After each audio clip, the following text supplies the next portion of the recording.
네, 안녕하세요. 홍진혁 강사입니다.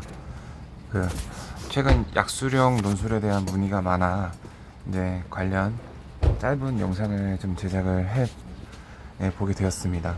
먼저 약수령 논술은 이제 EBS 수능 연계를 기반으로 수능 킬러 문제 수준이 아닌 비교적 생각을 해야 되지만 어렵지는 않은 그 정도 수준의 문제로 비교적 적은 준비 시간으로 내신 저기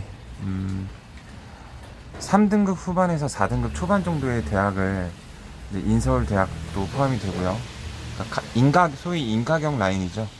그 대학에서 실시하는 논술 전형입니다. 자, 그래서 이제 논술의 특성상 이제 주관식 서술형으로 진행이 되고요. 가장 이제 유의해야 될 점은 문제가 어렵지 않더라도 답안을 깔끔하게 작성을 하고 그 과정에서 살펴야 되는 어떤 논리적인 요소들을 빠뜨리지 않고 그리고 논리적인 비약 없이 A부터 Z까지 진행을 하시는 게 중요하겠습니다. 가천대 문의가 특히 많아 가천대 내용을 이제 봐보도록 하겠는데요. 자, 가천대의 경우에는 이런 건 확인해 보시고요. 짜잘한 것까지 TMI하지는 않겠습니다. 최근에 주요 변화 사항이 있다면 바로 교과와 논술의 반영 비율의 변화입니다.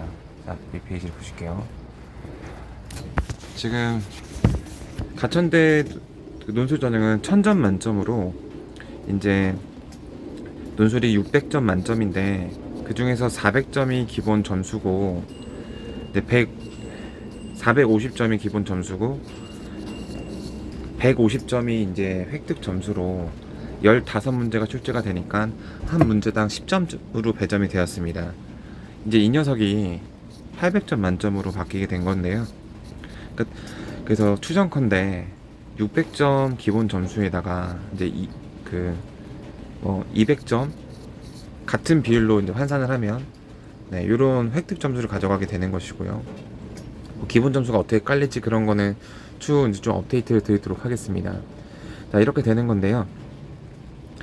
그래서 이제 논술의 비율이 늘어났고요. 그러면은 내신 이제 3.4등급 정도 받은 학생, 그러니까 문의 주신 학생 중에 이제 성원이 같은 경우에 이제 내신 점수로는 몇 점을 가져갈지,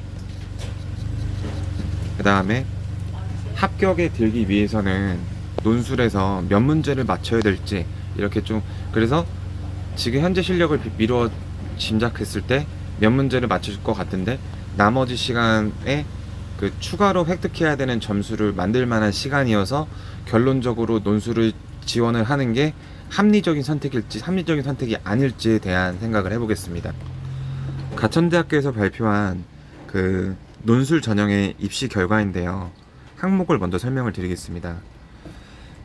여기서 학생부 70%가 무슨 말이냐면은 이제 합격자 학생들 중에서 상위 70%, 그러니까 실제로는 요거보다 점수가 조금 더 낮은 학생들도 합격을 했다라는 것입니다. 그래서 이제 논술이 15문항이 출제가 이제 되었었는데요. 그 중에서도 역시 상위 70% 애들이 합격한 애들의 몇 문제 정도를 맞췄는지를 나타내고 있습니다. 그래서 뭐 오집 전형과 학과 이런 거 확인해 보시면 되겠고요. 자, 그래서 이제 반도체학과를 예시로 한번 봐보도록 해보겠습니다. 여기가 논술 전형인데요. 반도체학과가 찾아보면은 여기 전자공학과도 여기 있고 전자공학 차세대 반도체 전공이 여기 있는데요. 합격한 애들의 이제 상위 70% 내신 점수가 3.9등급입니다. 그러니까 4등급 초반 정도의 학생까지 이제 내신 성적으로 이제 합격권이 형성됐다고 볼 수가 있는데 이건 중요하지가 않죠. 논술의 반영 비율이 훨씬 더 크고 더 커졌으니까요. 그 다음에 요거는 이제 추가 합격률인데요. 15명이 지원해갖고 15명이 합격했는데 그 중에서 한 명이 다른 대학도 합격을 해서 이제 합격을 포기한 그런 사례입니다. 그러니까 별로 이렇게 회전율은 많지가 않았네요. 통계는 반복되지만 계속 반복된다라고 보장할 수가 없는 그런 모호성도 동시에 가지고 있습니다. 그렇게 해서 15문제 중에서 12문제를 맞춘 애들이 상위 70% 안에 들어갔습니다. 그러니까 11개 정도 맞춘 애들 안에서는 내신이 미묘한 차이로 합격권이 이제 당락될 수 있어서 그래서 내가 최소한 12문제는 맞출 수 있는 실력이 예, 되어야 된다고 볼 수 있습니다. 나중에 그 논술 문제에 대해서도 볼 기회가 있으면 보겠는데요. 네, 그러니까 난이도를 보면은 이제 중킬러 그러니까 수능이랑 문제가 이제 비슷한데 중킬러급 이하라고 보시면 됩니다. 그러니까 어렵지 않습니다. 근데 좀 생각해야 되는 문제는 사실이에요. 다시 돌아와 봤는데요. 지난 연도 경쟁률이 19대 1이었던 점을 비추어 봤을 때 올해 모집 정원이 12명인데 이제 몇 명이 지원해서 접수가 끝나는가? 예, 물론 경쟁률이 낮아지더라도 그 중에서 잘하는 애들만 지원을 했다면 실 경쟁률은 높을 것이고요. 경쟁률이 몇백 대 1이라 하더라도 아무래도 내신 낮은 애들이 마지막 그 끈앞풀로 지원을 하는 거기 때문에 약간의 허수 경쟁률도 있기 때문에 네, 경쟁률을 참고를 해볼 수는 있지만 경쟁률이 낮아졌거나 올라갔다고 해서 너무 일희일비 할 필요는 없는 것 같습니다. 자, 그래서 이제 내신 점수가 3.4등급 정도의 학생 경우에는 몇 점으로 반영될지를 봐볼까요? 1000점 만점으로 기준으로 했을 때 이제 3.4등급의 학생일지라도 이런 식으로 우수한 4개 학계를 반영하고 상대적으로 그 성적을 이제 많은 수를 좋게 주는 진로 선택 과목을 등급제로 환산하는 걸 보면 학생들이 다 같이 약간 점수가 올려치기를 당합니다. 수능에서 내신이나 한국사처럼 이렇게 환산 점수를 사용을 하게 되는데요. 따라서 3.4등급의 학생은 올려치기를 당해서 3등급 정도로 추산해서 생각을 할 수가 있게 되고 그러면 약 내신 점수로 198점 정도를 가져간다라고 생각을 해볼 수가 있겠습니다. 자, 그래서 나머지 이제 800점 만점이 기본 점수가 어떻게 깔릴지를 좀 보완을 해봐야 되겠고요. 기본 점수 비율을 유지한다고 했을 때 600 플러스 200이라고 했을 때 이거의 15분의 12에 해당하는 비율 정도는 최소한 맞춰야 된다고 했었죠. 자, 그러면은 15분의 6 이렇게 되는데요. 네, 약분이 되네요. 네, 40점. 네. 자, 160점 정도. 그러니까 15분의 12의 비율에 해당하는 정도 합격을 하면 네, 이제 합격선에 진입한다라고 볼 수가 있겠습니다. 최저는 국수 탐구 중에서 또 탐구는 한 과목만 3등급을 맞추면 되니까 최저를 맞추기도 그렇게 어렵지는 않을 것입니다. 그래서 15문제 중에서 33%가 국어, 66%가 수학 9문화 이렇게 출제가 되는. 그래서 제가 생각하는 구체적인 수업 진행의 디렉션은요. 일단 수능이 끝난 이후에는 수능 이후에는 약 1주에서 2주 정도 시간이 있잖아요. 이 시간에는 이렇게 특강식으로 해서 논술 대비에 집중을 이제 해줄 수가 있을 것 같습니다. 수능 이전에는 기본적인 말씀을 드리자면 시간을 따로 내서 논술을 하기에는 수능에도 좀 영향이 생기고 시간을 따로 할애하는 게 좀 모험이 될 수가 있습니다. 네. 자, 이런 부분은 이제 어머님께서 선택을 하셔야 되는 부분이 될 수가 있는데요. 만약에 이제 논술에다가 좀 많은 비중을 삼고 싶다. 그러면 이제 지금부터 논술 정규 코스를 밟아주는 그런 학원을 따로 알아보시는 게 좋을 것 같고요. 왜냐하면 지금 수능반을 진행하고 있는 상태에서 갑자기 논술을 10월이 거의 다 가온 상태에서 갑자기 진행한다라는 게 좀 너무 갑작스럽고요. 네, 그래서 일단 제가 제 수업에서 확실하게 진행할 수 있는 거는 수능 이후에 2주 이내의 시간 동안 그렇게 좀 논술에 집중을 해서 진행을 할 수 있겠고요.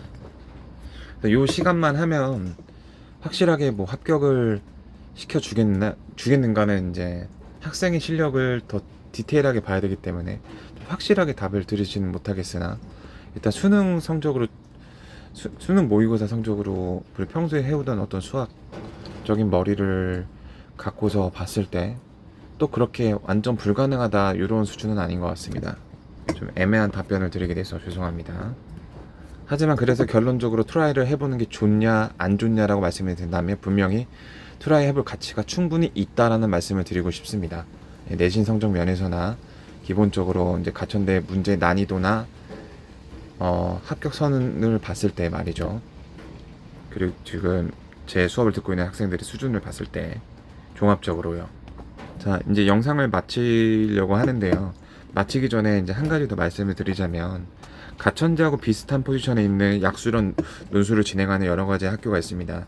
그래서 가천대가 좀 인기가 많은 학교인 건 사실이고요.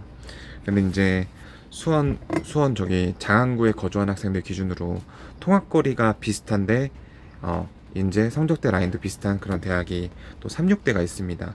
여학생 같은 경우에 동덕여대도 있고요. 그래서 36대 같은 경우에는 이제 최저 기준도 똑같고 반영 비율도 비슷하고요.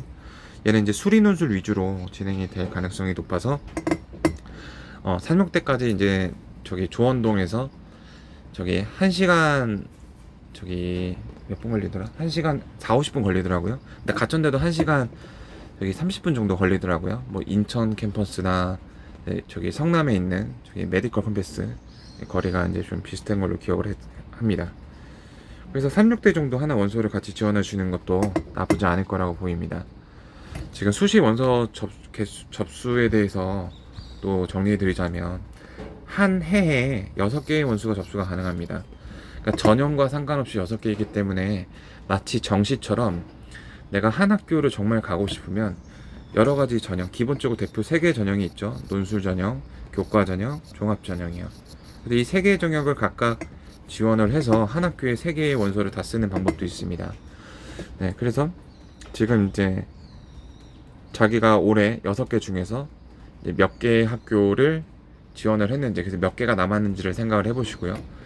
조심하셔야 될 게 6개 이후에 이제 7개째, 8개째 지원을 하게 되면 당장은 지원 자체가 들어갈지 모르겠지만 무효 처리가 됩니다. 예, 지금 교육법상 6개까지만 지원이 가능하게 되어 있기 때문에 그 점 유의하셔서 남은 원서 잘 지원해 주시면 되겠고요.